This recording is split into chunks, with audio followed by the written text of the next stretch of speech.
Okay, so good evening, Sir Arabaca. So our report for today is all about Republic Act number 4136, and we start on the key provision. So, Republic Act number 4136, also known as the Land Transportation and Traffic Code.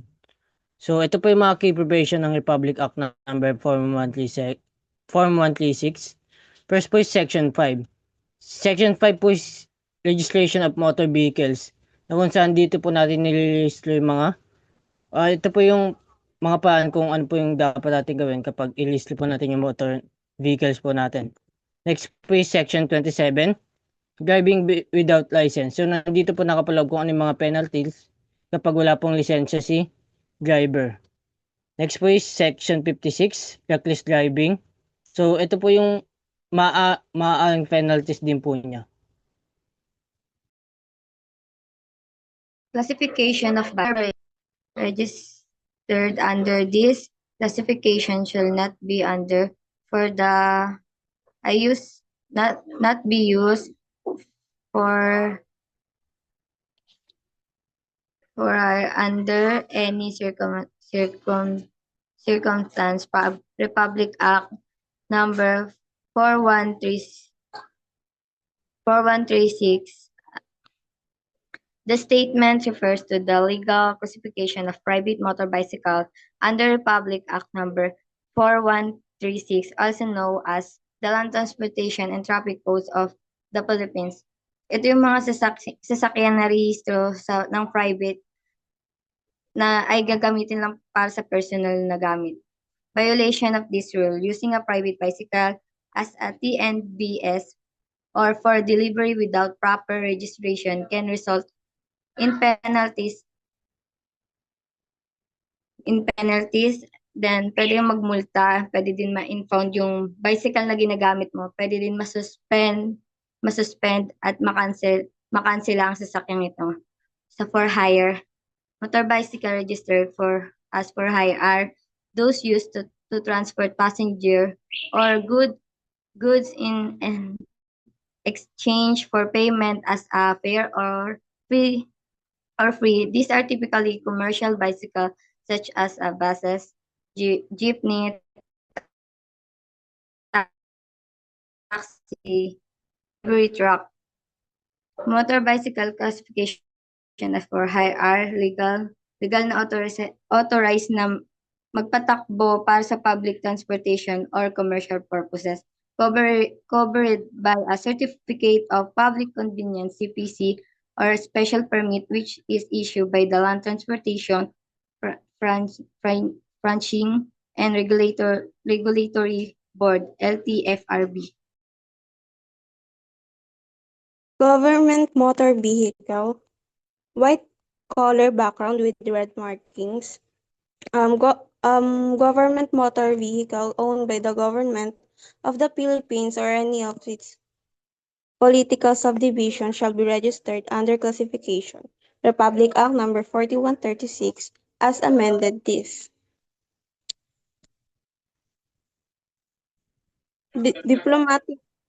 Diplomatic motor vehicle owned by foreign governments or by their duty accredited diplomatic officers in the Philippines and used in the discharge of their official duties. The government and diplomatic, the difference of government and diplomatic are the government is example of vehicles is police mobile or ambulance, and diplomatic are vehicle owned by the foreign. The motor vehicle plate number. The identification number and letters of plate number issued by the Land Transportation Office to the registered owner of the motor vehicle and trailers shall be permanently assigned to such motor vehicle during its lifetime. All the times, every motor vehicle shall display in conspicuous place in front and one in the rear thereof. The said number plates, the number plate shall be kept clean and cared for, and shall be firmly affixed to the motor vehicle in such a manner as will make it entirely visible and always legible. No person is allowed to transfer number plates from one motor vehicle to another. So, yung ano daw po is, yung plate number is, in-issue po siya per vehicle and hindi po siya pwedeng ilagay kung saan-saan. Dapat ilagay yung mismong plate number sa rear thereof, yung mabilis makita, especially makita nyo to sa likod ng mga motorcycle or ng mga kotse. And then, hindi daw po to pwedeng i-transfer from one vehicle to another. Private motor vehicle, black marking with white background. Ang private motor vehicle din ay isang sasakyan de motor na ginagamit para sa personal o pribadong layunin. Next is public utility vehicle. Yellow background with black markings. Ang PUV or public utility vehicle ay tumutukoy sa sasakyan pangmasa na naghahatid ng mga pasahero o kargamento sa publiko. Example nito ay ang jeep, bus, tricycle at UV Express. Government motor vehicle, white color background with red markings. Ito yung government yung may nagmamay-ari ng mga ganito, yung may mga plaka na may red markings.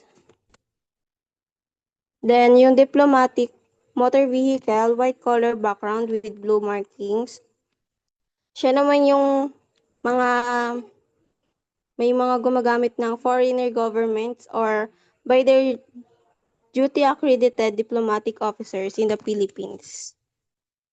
Commemorative plates issued to groups, organization, or associations subject to the approval of the office of the president. Ang commemorative plates ay yung mga plaka na sasakyan na nagpapaalala ng anibersaryo or mahalagang aktibidad ng isang grupo o samahan. At ang paggamit nito ay dapat sa harapan na katabi ng regular na plaka. Ang matagalang paggamit ng commemorative plates ay may kaparusahan. Okay, so let's proceed to the schedule of registration. So, ang pag-register ng vehicle is by schedule para iwas siksikan or pila and para din organize ang system ng LTO or Land Transportation Office. And by schedule rin ang registration dahil ito ay standard system sa buong bansa. So, pag number 1 yung last digit ng plaka mo is sa January ka magpaparehistro.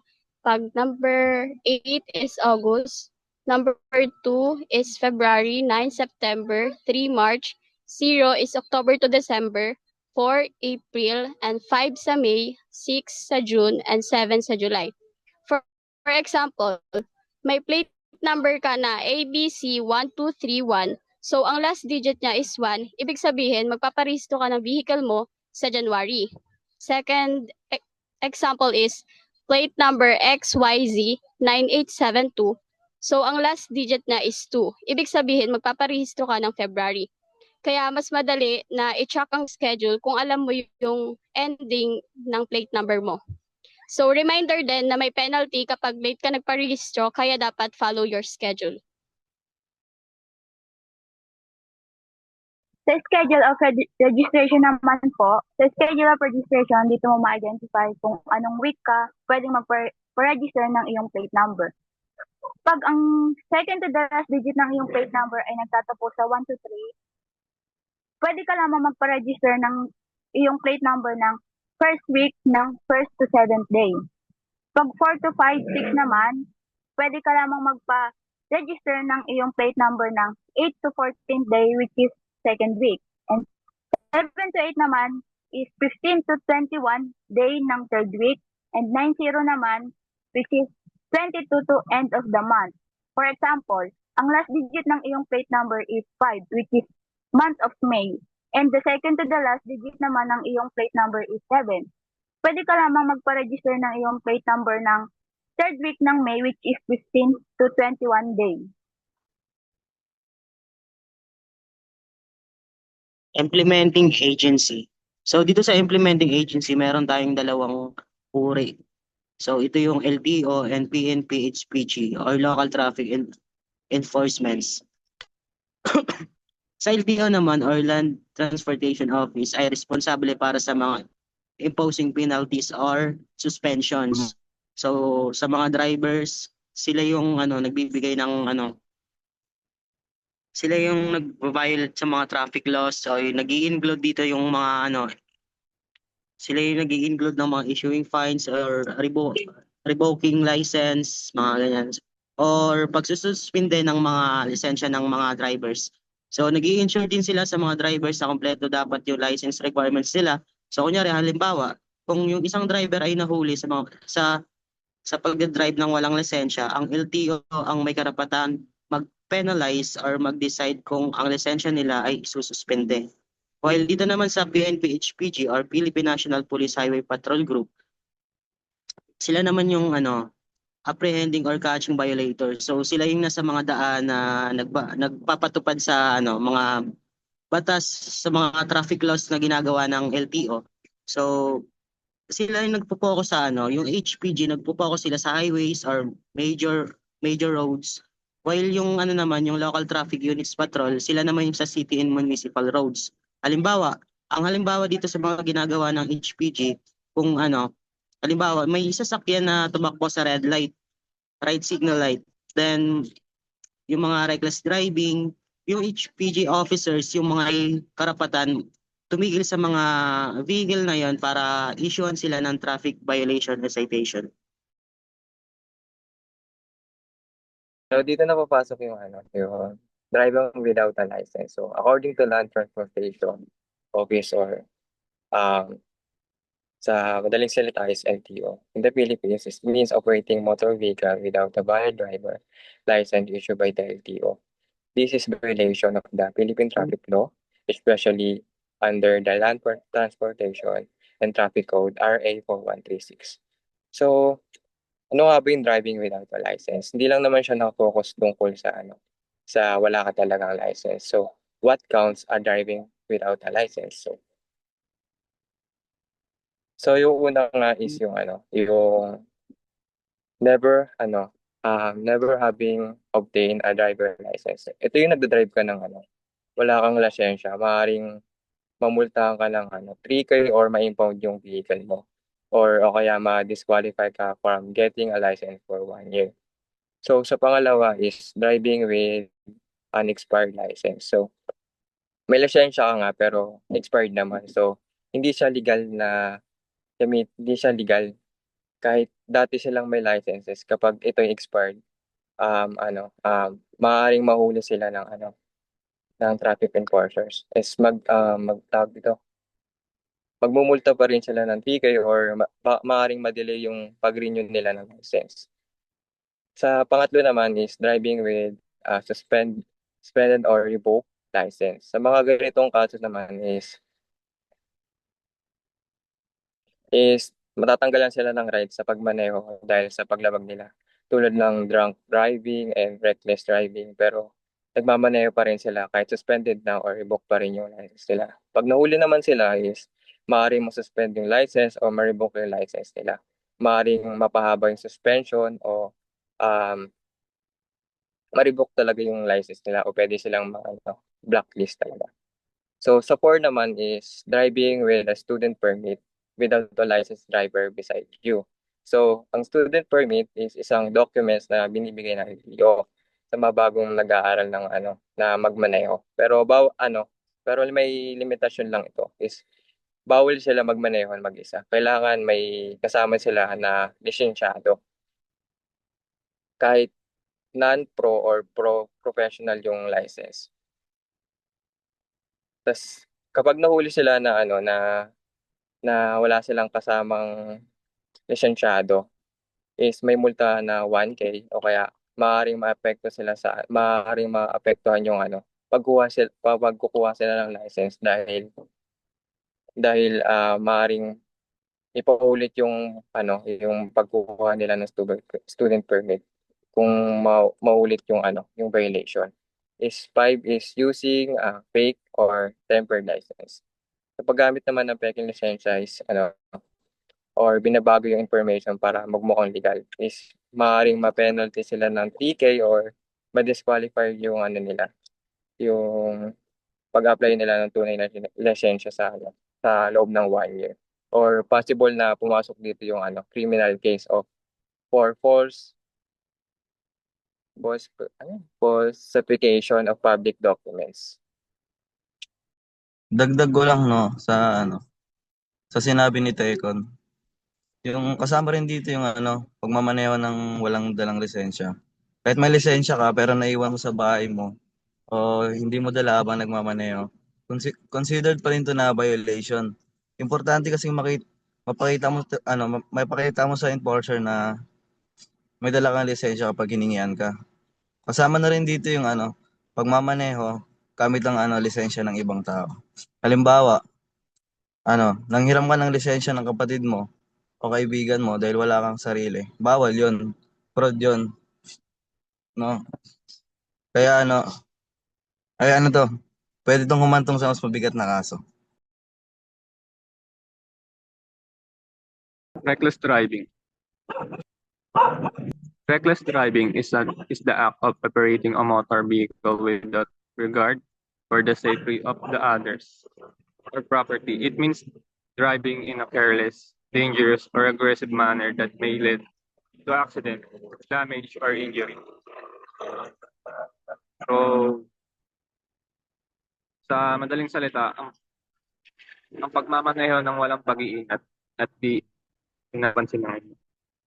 So, ano nga ba ang mga nagiging sanhi ng pagmamaneho ng walang pag-iingat o tinatawag nating reckless driving? Isa sa mga halimbawa, yung mga nakainom o yung mga nakagamit ng pinagbabawal na droga at marami pang iba. Isa lamang yan sa mga dahilan na pwede magsanhi ng isang malalang aksidente. Yun lang guys. Kaya, drive, don't fly. Thank you.